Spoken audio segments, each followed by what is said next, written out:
pranešėjų būrį. Problemų ratas privatinės teisės tyrimų konferencijoje iš tiesų bus labai platus nagrinėjimas, taip kad aš tikiuosi, kad ši diena iš tiesų bus labai naudinga ir reikšminga mūsų teisės mokslo gyvenime. Taigi, žinodamas, kad visos konferencijos turi tokią problemą užsitęsti ir visą laiką pritrūksta laiko diskusijoms, aš norėčiau savo sveikinimo žodį pabaigti. Džiaugiuosi, kad jūs esate čia, džiaugiuosi, kad mes galime jūs priimti čia ir iš tiesų mokslui skiriame labai didelį dėmesį. Ir jūs turbūt galbūt jau esate užfiksavę tai, kad rytoj atsidaro mūsų naujoji biblioteka. Tai yra mokslinės informacijos ir komunikacijos centras ir mes ten turim pirmą kartą istorijoje didžiulę atviros prieigos teisės skaityklą. Mūsų fakulteto studentai turi geriausias sąlygas naudotis jos resursais dabar jau. Ir alumnai, pavyzdžiui, kurie kaip tik ir prisidėjo prie šitos auditorijos atnaujinimo, taip pat turi galimybę tenais naudotis tais turimais literatūros šaltiniais. Mes pradėjome mūsų teisės žurnalo platinimą viešai internetu. Tai yra dalykai, kurie labai svarbus, man atrodo, yra artinant akademiją prie visuomenės, prie jūsų.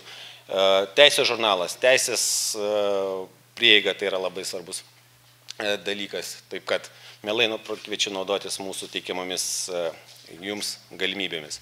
Taigi, ačiū labai, kad atvykote, ačiū organizatoriams, taigi, Vytautai, tau žodis.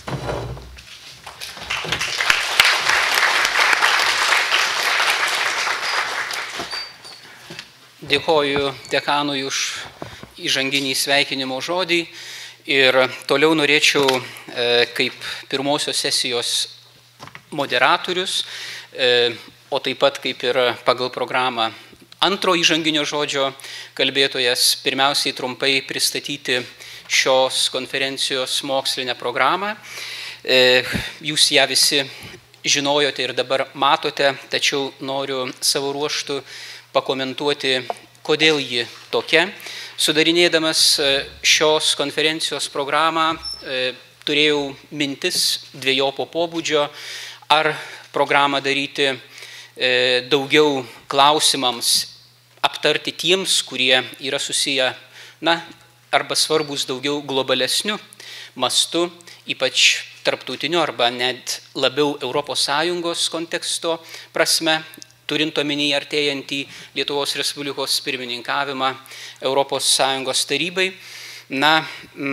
Pasitarę su kolegomis visgi priėjau prie antros minties įgyvendinimo ir realizavimo, kad ši privatinės teisės tyrimų arba tyrimams skirta konferencija galėtų būti visgi labiau orientuojama į nacionalinę Lietuvos civilinę teisę ir jos įgyvendinimo, taikymo, aiškinimo problematiką.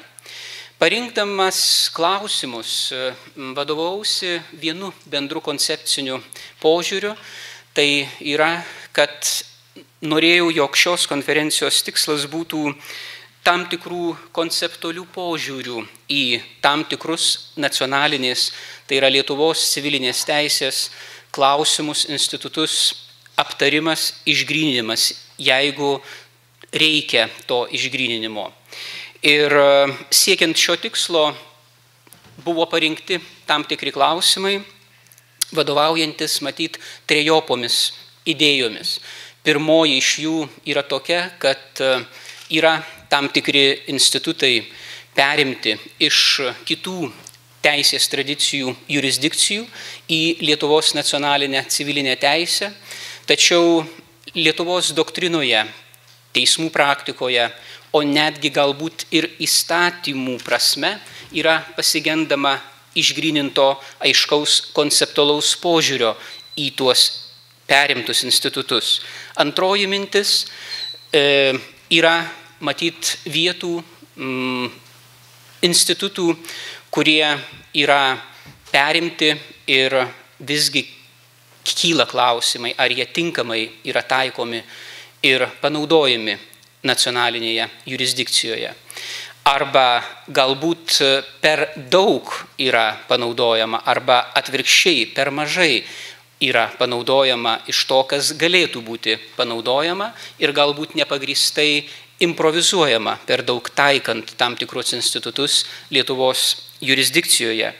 Ir trečioji idėja tai tam tikri nacionaliniai jau civilinės teisės ypatumai, kurie nėra paprastai susiję su kokiu nors kitų teisės tradicijų požiūrių, vertinimų, taikymų, realizavimų Lietuvos civilinėje teisėje, tačiau problematika atsiradusi grinai dėl nacionalinių aspektų. Tai yra tiek matyt doktrinos galbūt stokos, tiek dėl įstatymų normų ar neiškumo, ar spragų teisinio reguliavimo, arba tiesiog teismų praktikoje atsiradusios problemos, o gal nebūtinai problemos, bet tie klausimai, kurie nusipelno tokio iš šalies požiūrio detalesnio, konceptualesnio, akademinio vertinimo.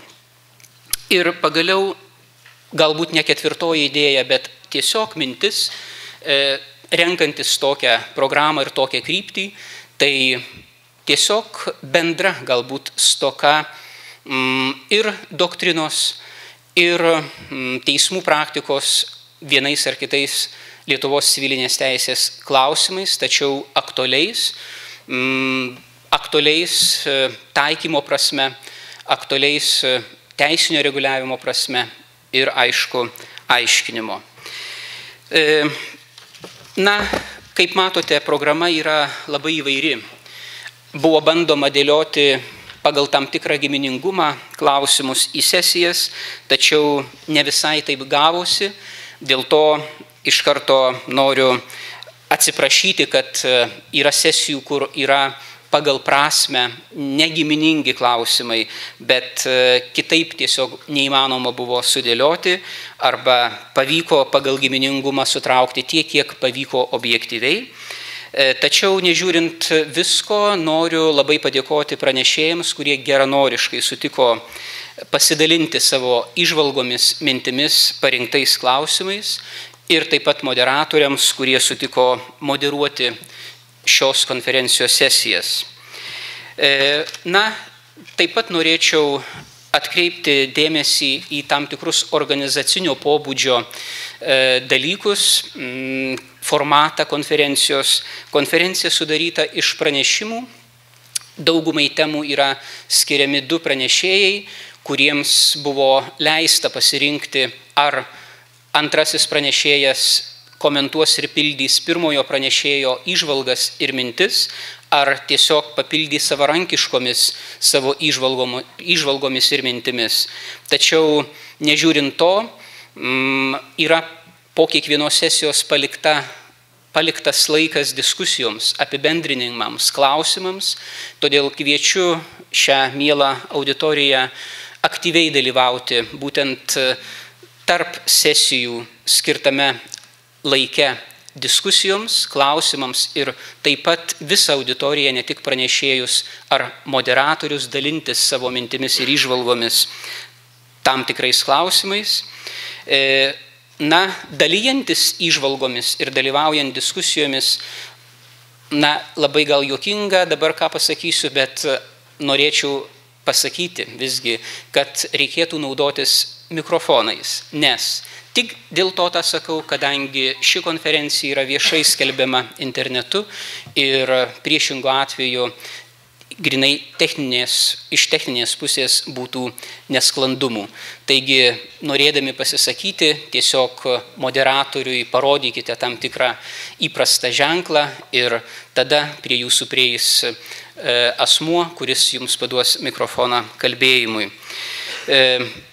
Taip pat noriu atkreipti dėmesį, kad tam tikrų programoje numatytų laikų yra numatyta pietų pertrauka. Visi galite laisvai pasirinkti vietas tiek šiuose teisės fakulteto, ekonomikos, fizikos fakulteto pirmuose aukštuose esančiomis kavinėmis, taip pat teisės fakulteto 3 aukšte esančią kavinę, arba jeigu turėsite noro, laiko, galite kitas vietas pasirinkti.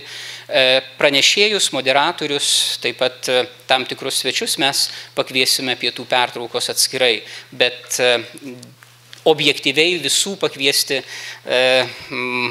negalėjome, todėl bendras principas yra toks, kad pietų pertraukai galite pasirinkti laisvą vietą.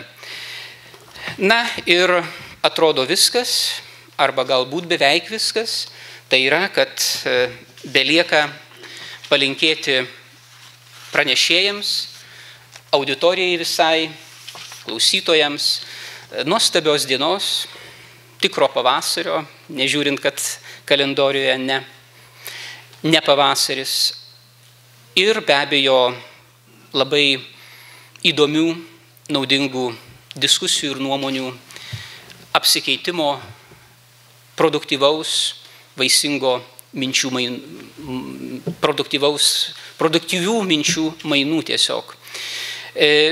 Dar vienas aspektas ir prašymas moderatoriams, kad tarp jų ir aš savo tą sakau, labai kontroliuoti laiką, nes pranešimams skiriama arba 20 arba 30 minučių, bet jeigu 30, tai 2 pranešimai, tai yra po 15 minučių. Aš asmeniškai nežinau kaip kiti, bet save ir kitą pranešėją ir dar vieną pranešėją matyt turėsiu įspėti, jeigu laikas baigsis ir po įspėjimo antrojo tiesiog palikti neišbaigtas mintis diskusijoms. Taigi tiek bendrų įžvalgų, pastabų apie šią dieną. Dar kartą linkiu gražios dienos ir gero, malonaus visiems renginio.